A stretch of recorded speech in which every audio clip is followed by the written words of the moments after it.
A partir de este momento, usted será testigo de un interesante debate sobre un tema político de interés general. Cara a cara está en el aire.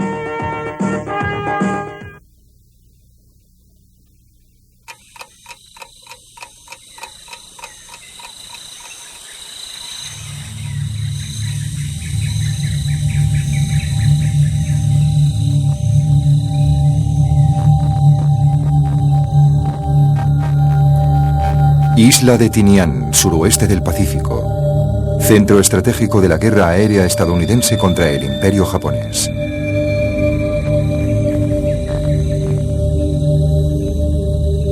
Dentro de 24 horas, una superfortaleza B-29, el bombardero más grande del mundo, despegará de esta isla y recorrerá 2.700 kilómetros hasta llegar a la ciudad japonesa de Hiroshima. La misión, arrojar una bomba desconocida hasta entonces. Una bomba que cambiará el mundo para siempre.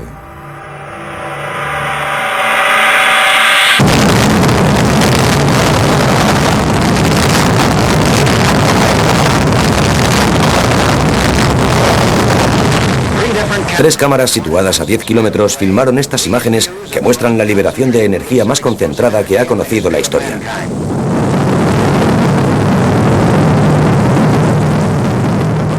...16 de julio de 1945, 5:29 de la mañana. Un fenómeno nuevo y aterrador desgarra el cielo nocturno de Nuevo México. La bomba atómica.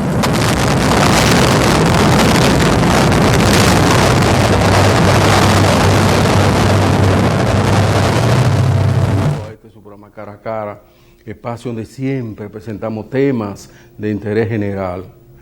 Hoy vamos a hablar de una situación específica que le está sucediendo a un grupo de cubanos detenidos en territorio norteamericano. Alegadamente, eso dicen las propias autoridades norteamericanas, que ellos estaban haciendo labor de espionaje y fueron condenados de cadena perpetua para acá. Y ya hace mucho tiempo, ellos obviamente en todo el momento lo han negado, como ciertamente es así. Porque, ¿qué hacían esos jóvenes cubanos en territorio norteamericano? Pues simple y llanamente evitar eso que se vio ahora en pantalla, acciones como esa. Porque Estados Unidos se cree que tiene el derecho total y absoluto de calificar a los otros. Y nadie lo califica a ellos. Porque ¿quién le ha dado potestad a los norteamericanos para calificar, por ejemplo, de terrorista a los otros? Y Estados Unidos es la nación que más actos de terrorismo ha utilizado en el mundo. Y para muestra bastan solamente botones. Por ejemplo, el lanzar la bomba contra dos ciudades japonesas que ni siquiera estaban en la guerra, como son Hiroshima y Nagasaki.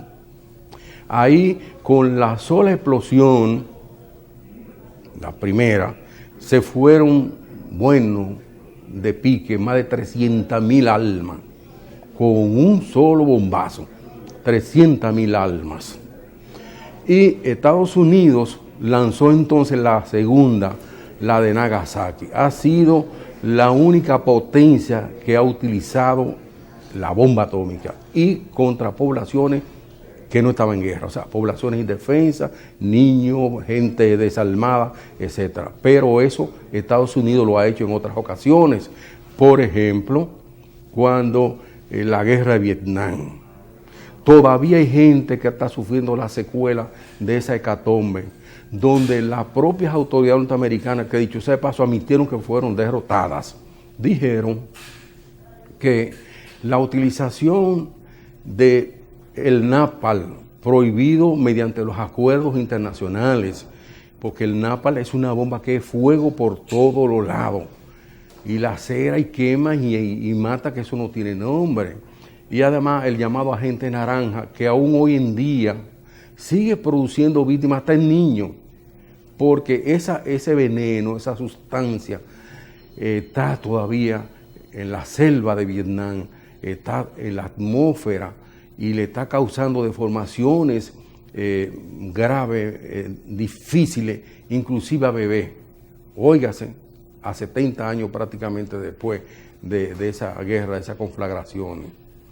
Y entonces Estados Unidos tiene detenido a 5 jóvenes cubanos que precisamente estaban observando a un grupo de terroristas o pseudoterroristas cubanos o norteamericanos que estaban programando ataques a Cuba y que ya habían sido producidos muchos de ellos, donde inclusive han muerto cubanos y han muerto hasta turistas extranjeros, europeos básicamente, y de otras nacionalidades que se encontraban en esos momentos en Cuba.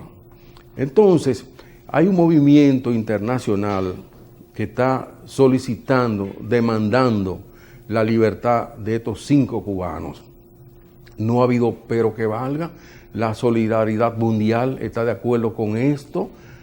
Obviamente el gobierno cubano, los familiares de esos detenidos, bueno, en fin, una serie de instituciones locales, inclusive hasta ciudadanos norteamericanos. Porque, ¿cuál es el propósito? ¿Evitar el terrorismo o tapar determinado terrorismo o determinado terrorista? Como es el caso de un turpén, casualmente medio cubano, Posada Carriles, que aún está vivo, y que ese señor cometió uno de los actos más flagrantes que se puede uno imaginar. Él, conjuntamente con otro testaferros de él, dinamitaron un avión que salía de Barbados hacia Venezuela. En ese avión iban pues el equipo completo de esgrima de Cuba, o sea, muchachos jovencitos, atletas, y murieron todos. Murió la tripulación. Bueno, ahí desapareció todo el mundo porque ese señor que está siendo protegido por las autoridades norteamericanas, Posada Carriles, le puso una bomba a ese avión. Ese es un acto de verdadero terrorismo. Y es un acto de verdadero terrorismo, entre otros, el hecho contra las 2 torres gemelas en Nueva York. Esto es el caso del 9/11, el famoso 9/11. Ahora, hay algunos autores que han escrito varias obras diciendo que eso vino desde adentro. Y señalan a George W. Bush, el penúltimo presidente norteamericano, George Bush hijo, sobre que él tenía algún tipo de culpa con relación a lo que pasó ahí en la Gran Manzana, donde con ese hecho vandálico se fueron más de 3,000 almas, incluyendo muchos dominicanos. ¿Y qué sucedió? Que en vez de Estados Unidos tener una respuesta hacia el país donde se refugiaban quienes alegadamente cometieron esos hechos, cogió entonces para otro, porque originalmente se hablaba de que había sido afganos, esto es, ciudadanos de esa nación o refugiados en esa localidad, que dicho sea de paso, no fueron cazados allá, sino que fueron ubicados en determinados puntos de la geografía mundial y exterminados a lo estilo norteamericano. Y en otra parte, pues, ¿qué hicieron los norteamericanos? Que se fueron a Irak. Y entonces hay una información que dice que cuando se preguntó, pero no fueron los iraquíes, sino que fueron la gente de Afganistán. Entonces, la eminencia gris detrás del gobierno de George Bush hijo, Dick Cheney, que era el vicepresidente, le dijo, no, es allí donde está el petróleo, en Irak. Los actos de terrorismo que Estados Unidos cometió contra ese país, que no tuvo nada que ver con 9/11, eso no tiene parangón en la historia. En los primeros bombardeos, ahí murieron decenas, cientos de miles de personas. Y ya hubo otro acto terrorista cometido durante la gestión de Bill Clinton, es el demócrata, donde decenas de miles de personas murieron en las primeras incursiones, que ahí mucha gente creyó que se iba a destapar pues la Tercera Guerra Mundial. Hay una zona en Vietnam que se llama My Lai, donde un coronel Oliver North, que fue protegido por el otro famoso presidente norteamericano, Ronald Reagan, ese hizo lo que se llama una limpieza cuasi étnica. Él, comandando una tropa, se fue a una aldea y le pegó fuego y lo ametralló a diestra y siniestra, él y todos sus comandos. Y no se sabe cuántas personas fallecieron ahí, pero dice que pasaban de cientos y cientos y cientos. Eso es terrorismo. Y terrorismo, por ejemplo, fue el hecho de que agente cubano, norteamericano, radicado en Miami, hicieron lo que hicieron en Playa Girón.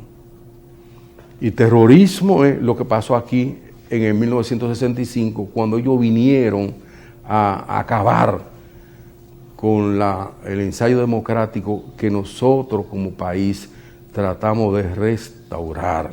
Y eso no se pudo lograr debido a que los norteamericanos se opusieron. El hecho es que nosotros hoy recibimos un excelente documental de la televisión cubana que trata sobre esto, el tema que vamos a tratar hoy, la demanda internacional para que sean libertados esos 5 cubanos injustamente detenidos por salirle al frente a los terroristas y al terrorismo. Porque el terrorismo se supone que no ha de tener bandera. Terrorismo es eso, terrorismo, sea quien lo haga. Estados Unidos se cree todavía, como dijo Monroe, uno de los presidentes que tuvo, que ellos son los policías del mundo, y se equivocaron. Y que esta América es para los norteamericanos. No, América es para todo el mundo, para toda la gente de esta parte del globo. Y ahí ellos no pueden, por ejemplo, decir, no, que esta economía no es correcta, esta hay que descalificarla, que este comportamiento sobre el asunto del tema de la droga de este país está en tal calor. No. Cuando Estados Unidos es el principal consumidor, es el gran mercado, que significa más de 400 mil millones de dólares al año nada más en compra de droga y cosas por el estilo, que está acabando con la juventud también de esa nación. Pues hoy nosotros, luego de dar la gentil gracia a la televisión cubana por hacernos llegar este trabajo, le vamos a presentar un documental realizado por ellos, por el gobierno cubano, relativo precisamente a la demanda que se está haciendo no solamente allá, sino fuera de Cuba, con relación a la libertad de esos 5 cubanos detenidos en varias cárceles norteamericanas. Hay un sexto detenido que inclusive ya cumplió condena, pero oh ironía, esa, que es la gran democracia del mundo, no lo despacha para Cuba, sino lo tiene retenido ahí. Y eso viola además los derechos humanos, todos los acuerdos internacionales, inclusive hasta los pactos de Ginebra, cuando hay guerra, y se supone que la guerra ya han pasado, por lo menos en algún tipo, en algunos países, en algunas naciones que aman la paz como el derecho que tienen los pueblos a avanzar sin la necesidad de que sean sometidos a la barbarie que significa pues esta política, esta actitud de los guerreristas norteamericanos. Nosotros vemos pues luego los siguientes mensajes.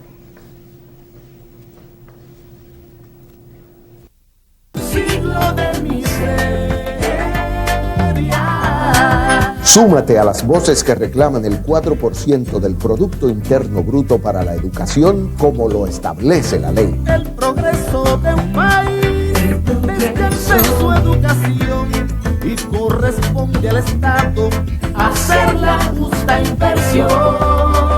Un mensaje de la Asociación Dominicana de Profesores, ADP. El asesinato de periodistas le arrebata a usted el derecho a la información. La indiferencia es cómplice de la impunidad. Para que la impunidad no vuelva a ser noticia, participe de una campaña internacional. Entre a impunidad.com. No más impunidad. Sociedad Interamericana de Prensa. Sí, ya está. Le debo mucho de suscriptores de hoy, un club en el que obtienes grandes beneficios. Sí, ahora todos nuestros suscriptores pueden recibir regalos, premios, descuentos, viajes, concursos, entretenimiento y muchas sorpresas completamente gratis. Así, tu suscripción a hoy te da mucho más de lo que pagas por ella. Llama ya y suscríbete hoy mismo. Club de suscriptores hoy. Nuestros lectores merecen lo mejor. Le debo mucho a mi país. Y como el pueblo me está dando una segunda oportunidad, estoy comprometido a gobernar de manera ejemplar. Un gobierno sin corrupción, con seguridad, creador de fuentes de trabajo, que reduzca sustancialmente el costo de la vida, para que los jóvenes, las mujeres y nuestros hijos tengan salud, educación y más oportunidades para un mejor futuro. Tenemos la gente, la voluntad y el coraje. Es tiempo de cambio para hacer de este país un mejor país, pero para todos.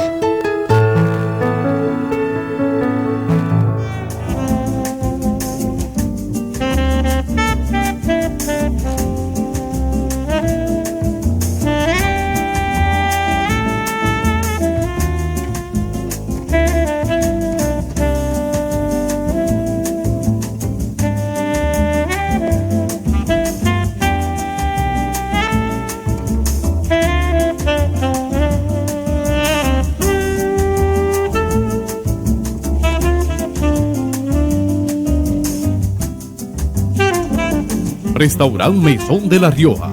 Gastronomía y enología mediterránea. Avenida George Washington número 25. Zona Colonial. La violencia física y psicológica afecta a 1 de cada 3 mujeres en todo el mundo. Oigan eso. Promoviendo un esfuerzo colectivo de prevención y protección, el Ministerio de la Mujer está convocando a jornadas de movilización social con el lema Únete para poner fin a la violencia contra las mujeres. Ni una agresión más. Únete para poner fin a la violencia contra las mujeres.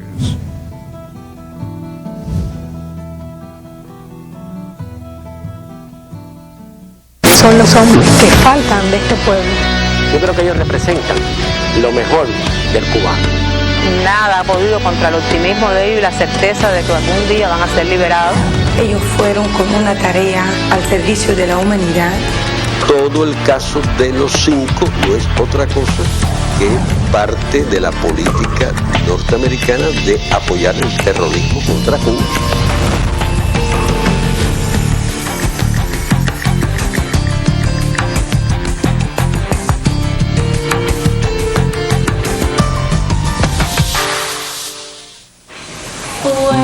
Como regresar a un lugar donde guardo raíces y lucero.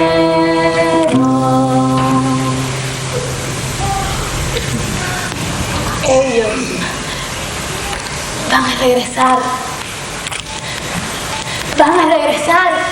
Tratamos de buscar una obra lo suficientemente hermosa que permitiera realmente defender desde la belleza ese dolor tan grande del pueblo que es la necesidad que tenemos que regresen a Cuba nuestros 5 hermanos que están injustamente presos allá en los Estados Unidos precisamente por enfrentarse al terror.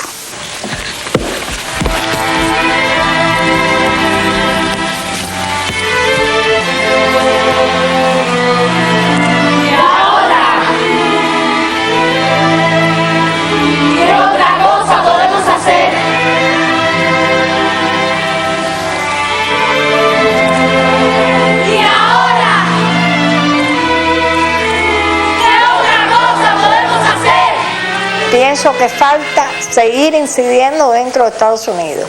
Nosotros estamos seguros de que la opinión pública mundial va a ser la que nos va a dar la llave para abrir las puertas de esa presión. Es que cada día la gente se entere quiénes son los 5. y continuar buscando nuevos espacios. No ir a lugares donde la gente ya sabe, ir a lugares donde la gente no sabe y multiplicar como una red, como una telaraña para que llegue a todas partes.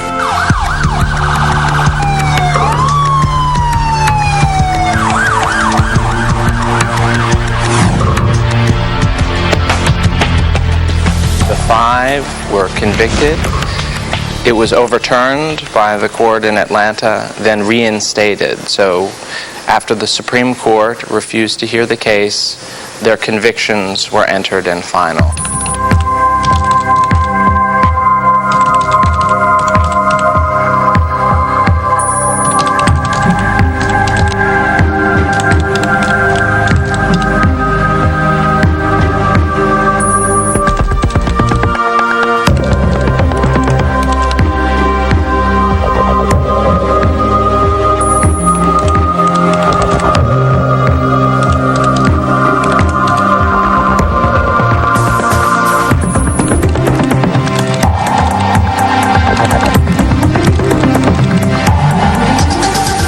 Este larguísimo proceso de apelaciones, de recursos, etcétera, ha servido para dar a conocer el caso a mucha gente que no supo nada del juicio de Miami, porque del juicio de Miami no se publicó una palabra fuera de Miami. Pero además ha servido para demostrar los argumentos, la justeza de las acciones que ellos realizaron, la inocencia, digamos, de los compañeros. Nosotros nos hemos acostumbrado a hablar y repetimos siempre la expresión de los 5 héroes, pero en realidad son 6 héroes. Huengas fue el 6º héroe. Él logró que la Corte de Apelaciones de Atlanta nos diera la razón. Fue la única vez, el único fallo positivo que hemos obtenido, enteramente positivo. Para mí es un ejemplo difícilmente imitable de entrega, de amor, de pasión a lo que estaba haciendo. Now we challenge the convictions in another case called 2255 in the United States, where we argue principally 2 things: that Gerardo was convicted in what they call count 3 of being involved in a conspiracy to kill the people on the so-called Brothers to the Rescue planes, and that this is obviously untrue.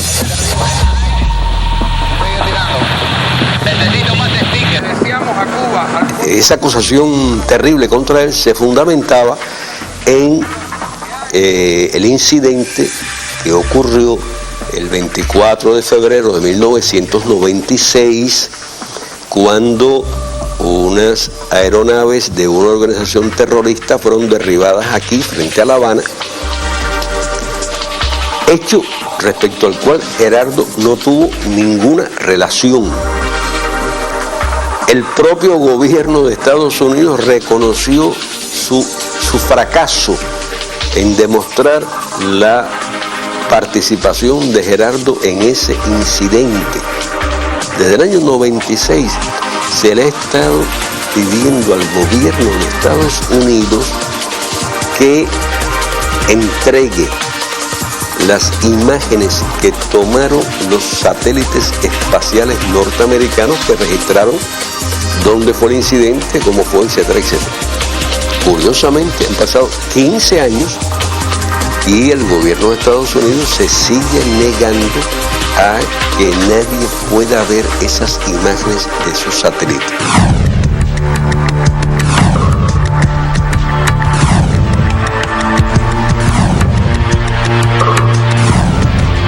And that second, that all of the 5 were wrongly convicted because at the time of the trial there was a effectively U.S. propaganda campaign against the Cuban government that was involved in paying U.S. journalists to say negative things about the Cuban government, and those journalists published many things in Miami that were negative to the 5.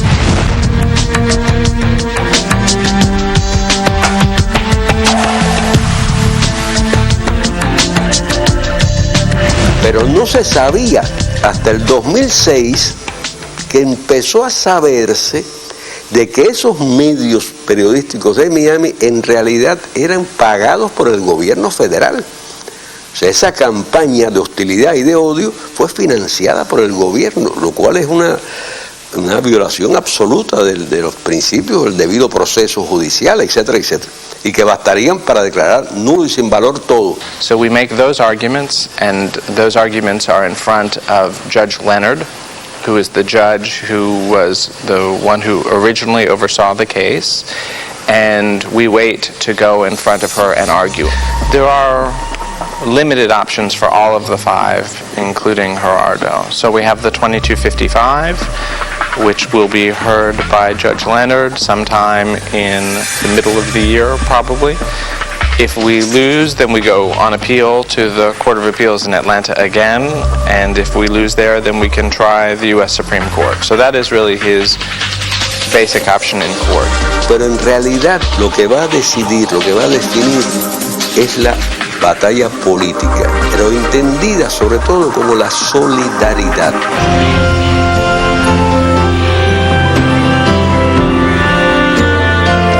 Y comenzamos a trabajar al principio con el movimiento progresista de Estados Unidos, para que la gente que estaba luchando contra la guerra se enterara del caso de los 5.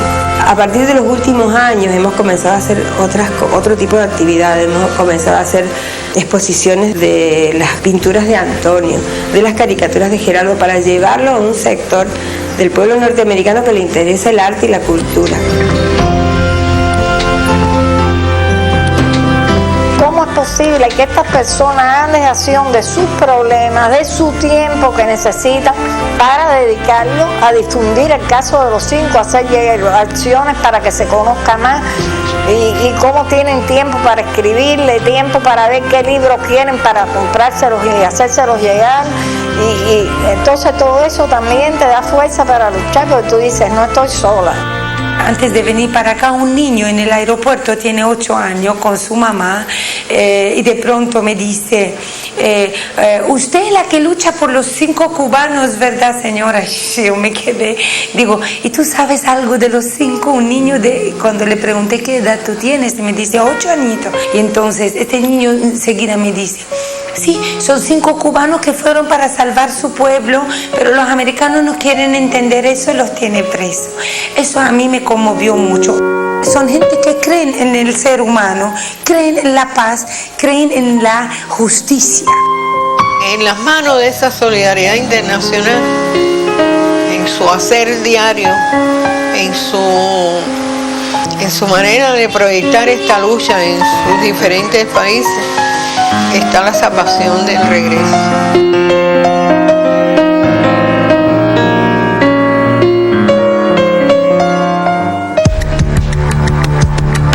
La prensa estadounidense ha ocultado el caso de los 5 y lo sigue ocultando. Los grandes medios, las grandes corporaciones mediáticas continúan ocultando el caso.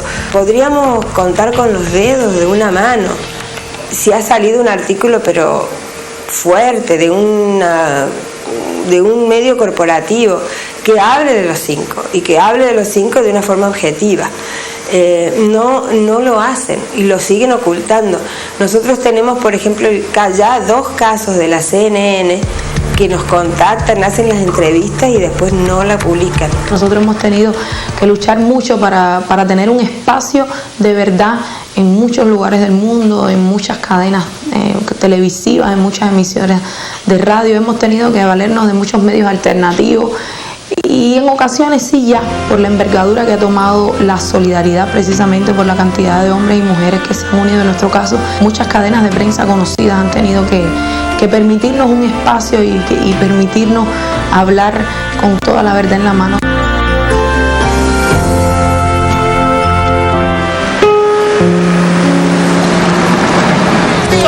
You come and pick it up. You come pick it up. You 50.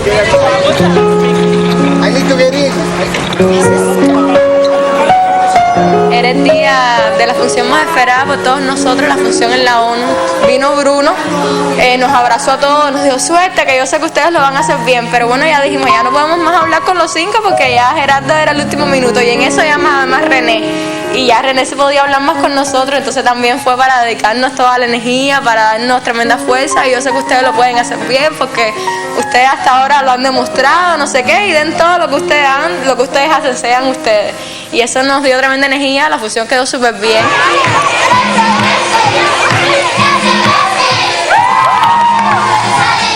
A mí me gustó mucho esta gira porque hablamos con nuestros 5 y nos emocionamos mucho todos.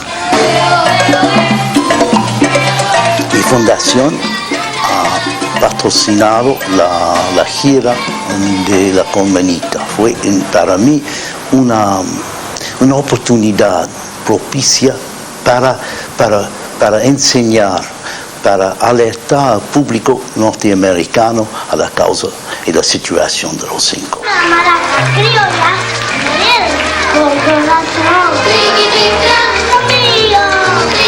Me tocó, por suerte, cantarle besito a Tony.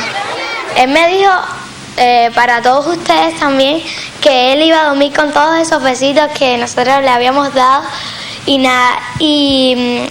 26 de noviembre fue el cumpleaños de Tim y él nos llamó y nos dijo que le había faltado una cosa muy importante, que él no cantaba tan bien como nosotros, pero que quería hacernos ese regalo y nos cantó Regresaré. Yo no soy muy buen cantante como él.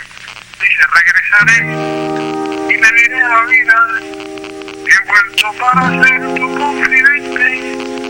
De norte a sur le entregaré la gente, la tarde de la juventud final.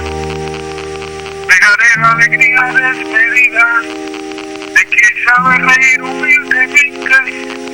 Desde a este levantaré la frente, con la bondad de siempre prometida. Por donde pasó el viento con el puente, iré a buscar las cosas del camino. Que agruparé sus suertes de la suerte, que no fueran como dentro apellido. Cantaré mis canciones al destino, y conmigo daré triunfar la muerte. Por donde pase el viento con el fuerte, iré a buscar las hojas del camino. También le canté en mayor a René, y esos 5 primeros días que hablamos con ellos, para Antonio, para Gerardo, para Fernando, para René, para todos ellos fuimos como útiles, no sé, para su alegría, para su bienestar, porque ellos también están pasándola un poco mal, pero bueno, nosotros le hicimos esos días felices. Una de las funciones más importantes fue en una escuela de arte que se llama Duke Ellington en Washington. La rectora de la universidad daba sus declaraciones de qué fue lo que a ella le pasó viendo la obra. Y ella dijo esta frase: el tema de los 5 es controversial, es un tema muy pesado para los norteamericanos y para los cubanos. Y dice, yo realmente desconocía mucho sobre el tema, pero viendo la propuesta que me hacían estos cubanitos, inmediatamente me puse a pensar con qué momentos de mi historia, de la historia de Norteamérica, tenía que ver eso que ellos me estaban presentando. Y dice, inevitablemente me vino a la cabeza la historia de Malcolm X y de Martin Luther King. Y incluso ella dice, y de todos los hombres y mujeres que en mi país han luchado por los derechos de los otros. Dice, eso fue lo que me hizo atarme al tema y sobre todo querer conocer más sobre el asunto. Gerardo, te vas a decir una cosa, Federico, espérate, ¿tú hablas, Fe? Hola, Gera. Oye, mi hermano, mi amigo de las 3 mitades. Mitad cubano, mitad portugués y mitad argentino. Ver en esos niños lo que a lo mejor él podía estarse imaginando de alguno de sus hijos o alguno de los hijos de los otros compañeros, pues lo mantuvo muy alegre, lo mantuvo muy expectante, con mucha euforia. Y yo bromeaba y yo le decía, bueno, yo pienso que esa alegría es por la Colmenita, no es por mí, porque llevamos muchos años hablando y nunca te había notado tan feliz. Y yo lo había comentado en la mesa redonda, al día siguiente él llamó y lo noté algo serio, pero no quise hacerle alusión a que lo notaba de esa manera, y él mismo me hace el reclamo. y me dice, estoy bravo. Y yo, bueno, muy asombrada, le digo, bueno, ¿y por qué? ¿Cuáles son los motivos? ¿Por qué estás bravo? Dice, bueno, se me fue la colmenita. Como queriendo decir, ahora te voy a dar la razón. No, se me fue la colmenita, se me acabó la alegría. Yo quería que tú me dijeras cómo es que termina Abracadabra, porque yo creo que tú eres el último que habla, ¿no? Sí. ¿Cómo es que termina eso? Al final ese cómo es. Nuestros amiguitos se darán cuenta que decimos la verdad cuando vean en nuestros ojos el amor. Qué lindo, coño. Oye, me emocionaste, se me hizo un nudo la garganta, oye. Te mando un beso grande a ti y a todos los niños ahí. Gracias. Algo importante que quería encargarles cuando regresen, van a, seguro como siempre, ¿no? Lo van a estar esperando sus familiares y sus vecinos y todo, y entonces cuando ustedes le digan que hablaron con los 5, seguro le van a preguntar, bueno, ¿y qué le dijeron los 5? Y lo más importante que queremos que le digan es que le damos las gracias a todo nuestro pueblo por el apoyo tan grande que nos han dado, que es la principal fuente de aliento de nosotros y el principal estímulo para resistir y para seguir adelante. No se les olvide eso, ¿de acuerdo? Un mensaje colectivo, Gerardo. Gerardo, cuídate mucho, mucho, mucho. Sí, gracias. Un beso grande y hasta la victoria siempre. Beso. Comienzan a las 8:30. Hay que pasar como si fuese un control en el aeropuerto. Hay que sacar los zapatos, los sacos, todo lo que sea metal. No se puede entrar absolutamente nada a la prisión. Con lo único que uno puede entrar es con una bolsita transparente con monedas para comprar comida en las máquinas de dentro de la prisión. Las puertas de la prisión constantemente se abre una y se cierra la otra por detrás para que no haya forma de salir. Miras para un lado, para el otro, alambres de púa, desierto, torres de control con guardias ahí armados, y luego pasamos a un lugar donde se abre otra puerta y ahí nos quedamos otro rato, se cierra la puerta, se abre otra puerta y ahí entramos a la sala de visita. Cuando llegas te permiten darle un beso y un abrazo y ya después no hay más contacto físico hasta que te vas, que te permiten otro beso y otro abrazo. Mucha gente ve las fotos de la visita y piensan que eso es lo habitual. Eso lo permiten en ese momento que te vas a retratar, nada más. Las cárceles son muy estrictas. Mi papá no podía moverse de la biblioteca a su celda a no ser en horas cerradas. Si iba a correr tenía que ser en una hora, o sea, a las 10 o a las 11, si es de 10 a 11 salir. También las cosas que comían eran son muy limitadas. Mi papá decía que hacía años que no se comía un tomate. Pero las condiciones en la cárcel siempre fueron muy duras para él y siguen siéndolo para todos sus compañeros. La prisión es un lugar tan lúgubre y las visitas son tan limitadas que pocas veces en las circunstancias de la visita uno encuentra cosas simpáticas. La cosa simpática está en la dinámica nuestra como familia, ¿no? Que tratamos de aislarnos del lugar. No estamos en una prisión, estamos quizá en un parque o en cualquier otro lugar y disfrutarlo y sacarle la mayor cantidad de gozo a ese momento, que es la única oportunidad que tenemos como familia de funcionar normal, de vernos, de conversar, de reírnos, de contarle cosas que no se las podemos decir por las otras vías.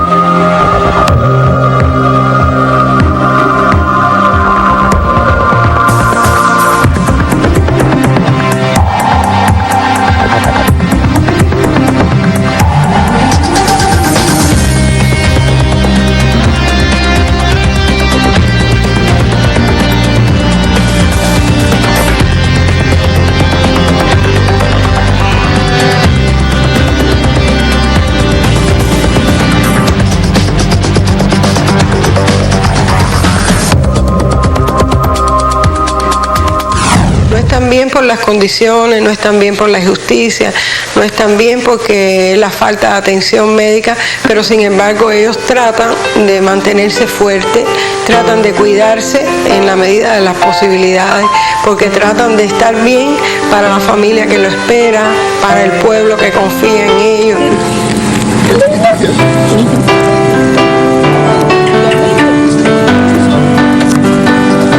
Fue bonito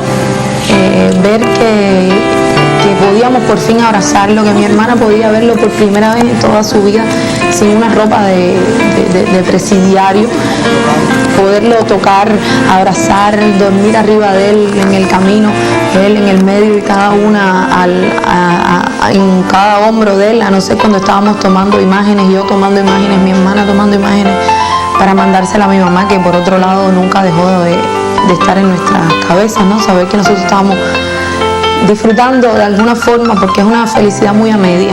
Yo siempre digo que felicidad no es, pero de alguna forma estábamos ahí con él, podíamos hacer cosas que mi mamá todavía por años no ha podido hacer.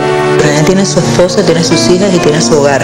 Lo que su esposa, sus hijas y su hogar y su pueblo, su sociedad está aquí.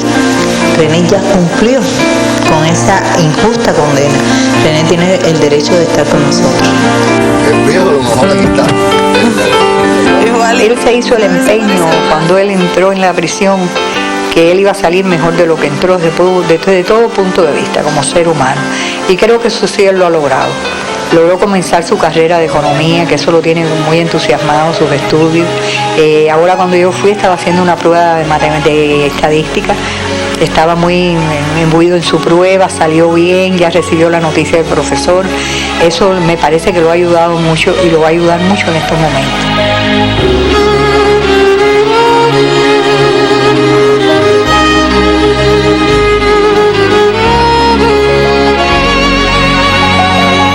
Para mí lo que más me impresiona de estos compañeros es que cada vez que uno tiene contactos con ellos, sin excepción, cada uno de ellos siempre está más preocupado por la situación de los otros 4 que por la suya propia. Yo no he conocido un ejemplo de altruismo, de generosidad, de solidaridad por los demás que el de estos compañeros.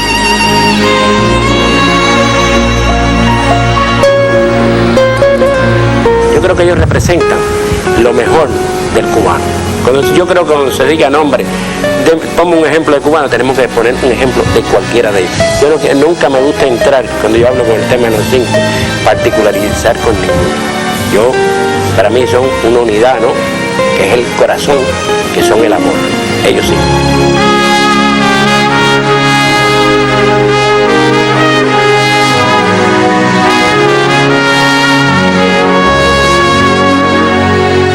I'm convinced that they will come home, that either through the court case or through discussions between Cuba and the United States, that they will come home. Not soon enough. They should be with their families already. But I genuinely believe that they will get to come home.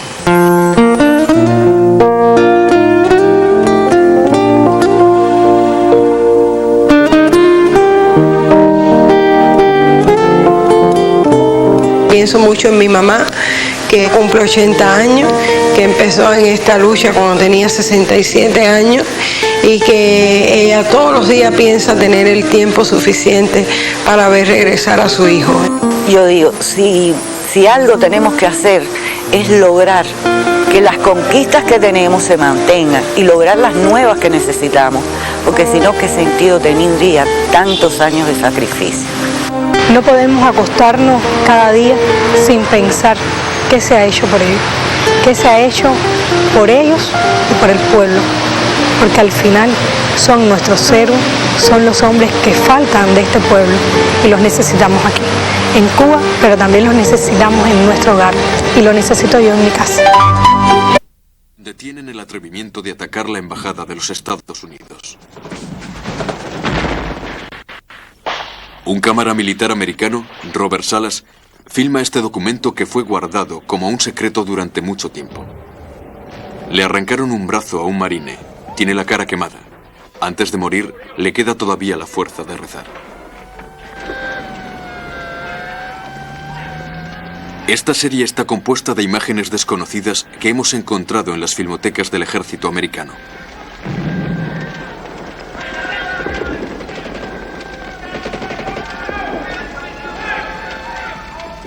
...20 años después del final de las hostilidades... hemos tenido acceso a estas filmografías. 20.000 bobinas, con sus chapas de identificación, lo que llamaremos en nuestro lenguaje unos RAS, un material bruto que nos permite contar esta guerra diariamente.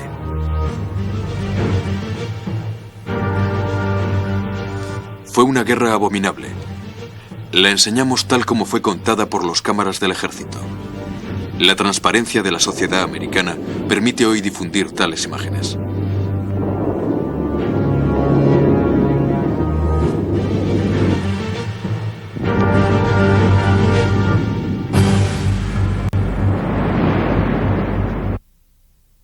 En 1964, incidente del Golfo de Tonkin. Johnson entra en la guerra. 1965, los marines desembarcan en el sur. Los B-52 bombardean el norte. 1967, las grandes operaciones. Lo que se ha aprendido durante esta primera parte de la guerra es que el ejército más moderno del mundo ha empleado unos medios enormes pero muy poco adaptados a este tipo de conflicto. Los americanos necesitarán 3 años para conocer un secreto: el de las armas. Segunda parte: el secreto de las armas.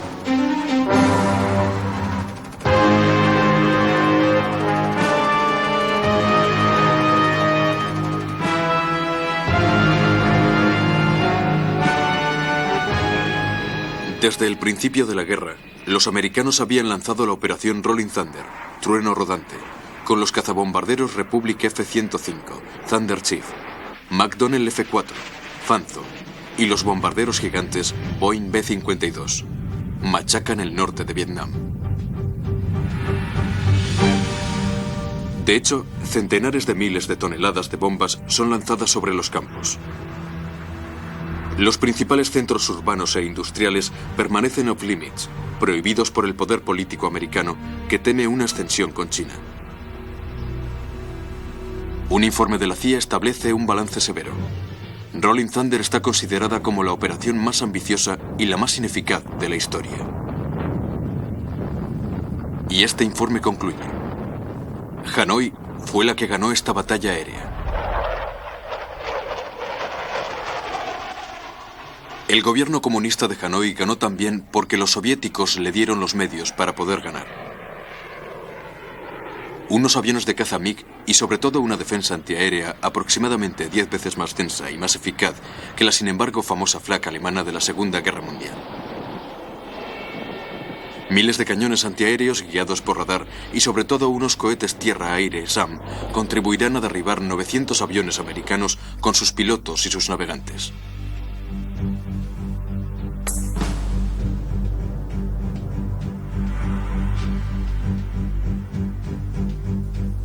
Los que pudieron saltar y han tenido la suerte, si se puede llamar así, de haber sido hechos prisioneros, van a vivir unos años de pesadilla, en un gulag sórdido, que llamarán en broma el Hanoi Hilton.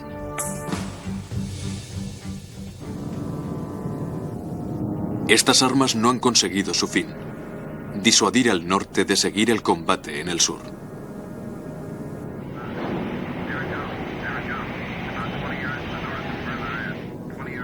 En el sur, donde hay que hacer la guerra del Vietcong, en su terreno. Los americanos van a seguir el ejemplo de los franceses en Argelia y desarrollan el arma más adecuada, el helicóptero, dándole una potencia de fuego y utilizándolo a una escala desconocida hasta hoy.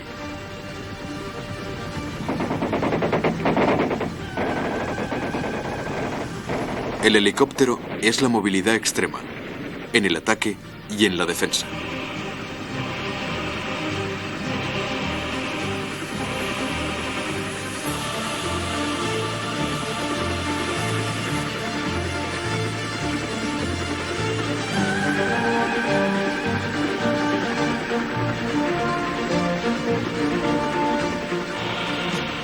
Es el transporte de las cargas más impresionantes, como esta grúa volante que traslada a un hospital.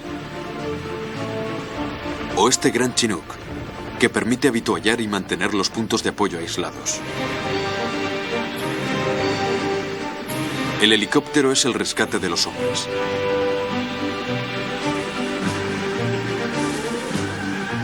Unas máquinas.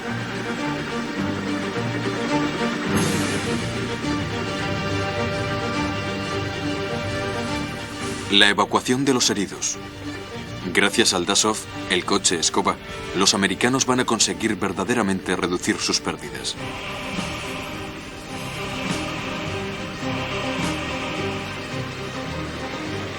La guerra del Vietnam es el triunfo del helicóptero.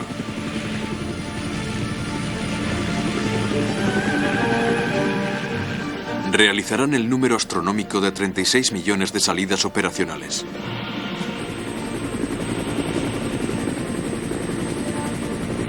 ...4.320 helicópteros americanos como este serán destruidos en el delta de Mekong.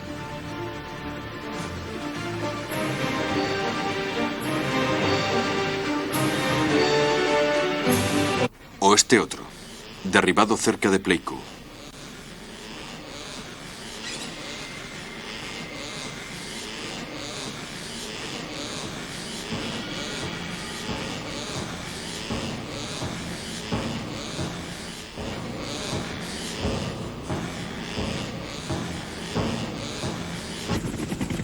El peligroso trabajo de la guerra es ahora un trabajo de los soldados de infantería. Un hombre y un fusil. Es lo que había entendido Billy Brown.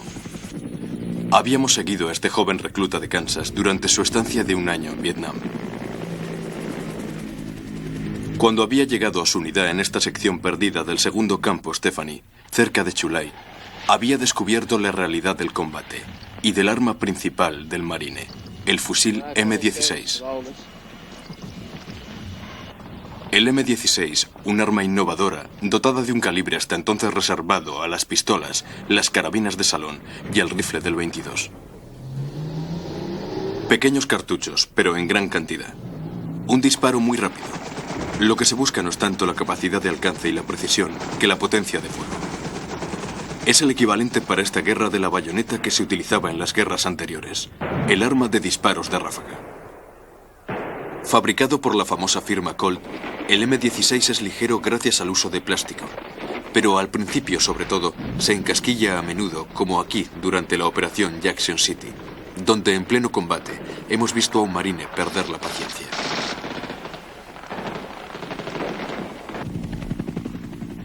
Todos los soldados reciben consignas estrictas de limpieza de los mecanismos delicados, con su famoso cepillo de dientes todo uso.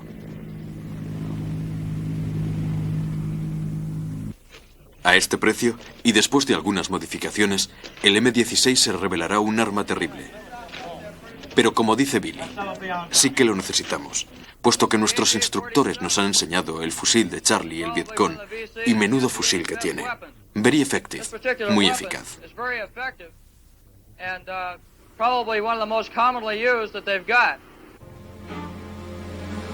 El Kalashnikov AK-47, un gran éxito del armamento soviético.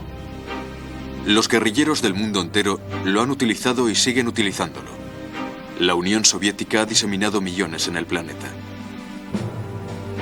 De un calibre más tradicional, el 7.62 es un arma rústica, derivada de la metralleta alemana de la última guerra. El Kalashnikov es el fusil de asalto por excelencia. Solo tenía un defecto. En el silencio de la jungla, los soldados americanos estaban muy atentos. La única manera de detectar al enemigo era el ruido característico del Kalashnikov.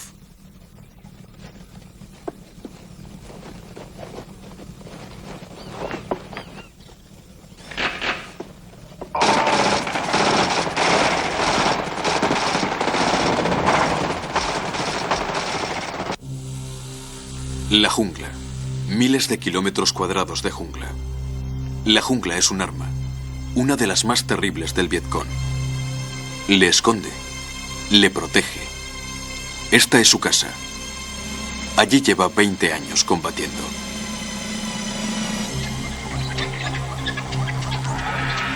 Billy escribe: la jungla es como la niebla, como la noche. No se ve nada a 20 centímetros. Es tan húmeda. Se ahoga de calor.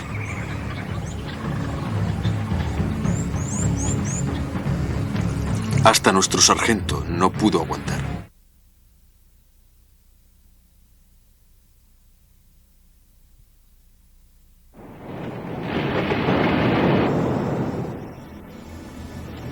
y avanzan hacia la ciudadela.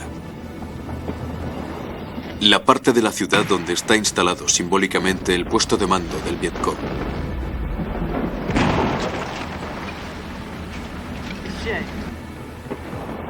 Los americanos tendrán, como se dice, una pérdida humana por metro reconquistado.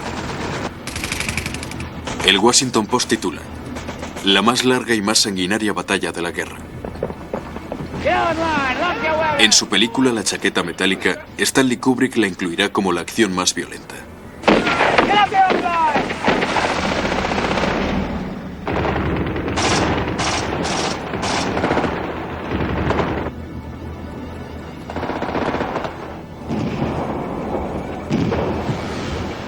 En este combate callejero, también los americanos dispondrán del arma que aplastará al enemigo. Es el cañón sin retroceso de 106 que dispara la munición Beheith, un obús lleno de 8.000 dardos pequeños de acero de 5 centímetros de largo. Concentrando 6 de estos cañones sobre un carro, el M50 Ontos, los americanos disponen de una potencia de fuego sin equivalencia, una salva de 50.000 dardos mortales. El 12 de febrero, los americanos y los survietnamitas controlan el río de los perfumes.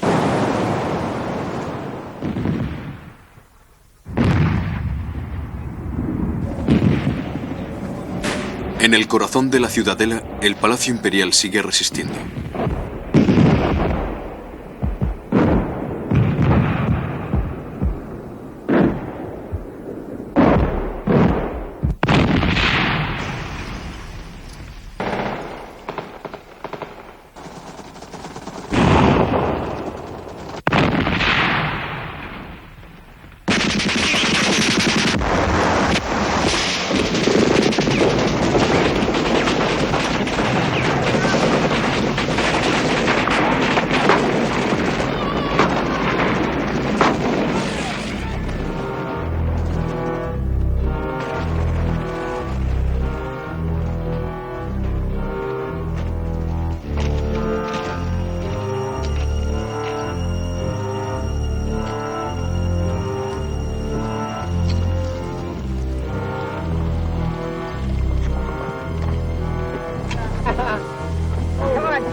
Sargento Thomas, marine de los Estados Unidos.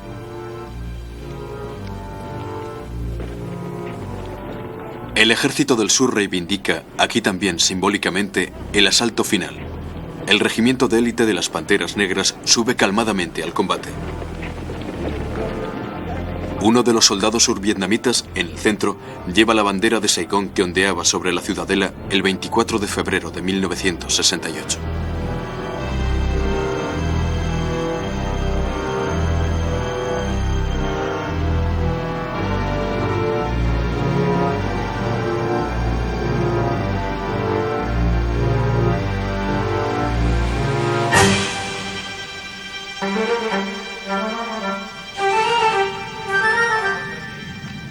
M-I-C-K-E-Y-M-O-U-S-E,